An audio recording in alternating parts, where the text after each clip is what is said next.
hal-hal yang membatalkan salat, dan makruhatuha, hal-hal yang makruh dilakukan di dalam salat.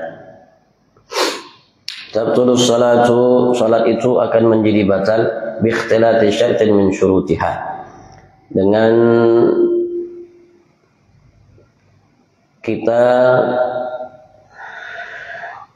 membatalkan satu syarat dari syarat-syarat salat yang ada. Ketika kita meninggalkannya atau terjadi sesuatu di dalam salat kita yang merusak namanya syarat salat yang ada, maka dengan hal itu salat kita menjadi batal. Seperti menghadap kiblat. Setiap kita salat dari awal sampai akhir, kita diwajibkan yang merupakan bagian dari syarat, bukan rukun, merupakan bagian daripada syarat salat. Syarat salat itu hal-hal yang wajib untuk kita lakukan sebelum salat sampai selesai salat. Syarat itu harus terpenuhi. Dan sudah kita membahas mengenai masalah syarat-syarat salat, di antaranya menghadap kiblat. Maka dari awal salat sebelum kita takbiratul ihram, kita sudah menghadap kiblat. Dari mulai takbiratul ihram kita harus menghadap kiblat sampai kita salam. Harus menghadap kiblat. Menghadap kiblat dengan dada kita. Dada kita menghadap kiblat. Dari awal sampai akhir. Sampai salam. Maka ketika melakukan salam, sunnahnya yang bergerak hanya kepala.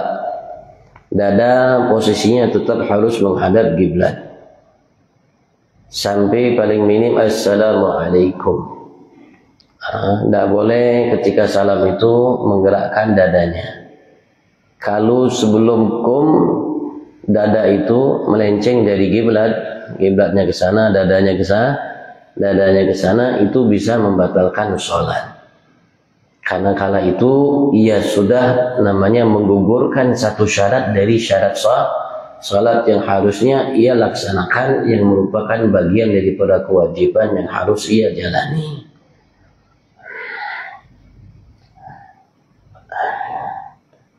Dan beliau mencontohkan katurubin najasati illam tulga halan, termasuk bagian daripada syarat salat harus suci dari najis yang tidak dimaafkan, baik pada tubuh kita, baik pada pakaian kita, begitu juga tempat salat kita. Tempat salat adalah namanya bagian daripada sejadah atau hambal atau yang kita lakukan salat yang disentuh oleh anggota tubuh kita dan pakaian kita.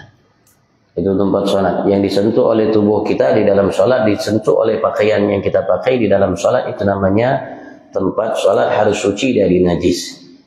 Tubuh kita, pakaian kita, pakaian salat itu apa yang kita bawa di dalam salat itu namanya pakaian. Apa yang kita bawa dalam salat namanya pakaian. Kalau kita bawa dompet berarti dompet itu pakaian. Kalau di dalamnya ada fulus berarti fulus itu pakaian. Dan semua yang kita bawa di dalam salat, dari kain yang menutupi dan apapun itu namanya pakaian. Harus suci dari najis.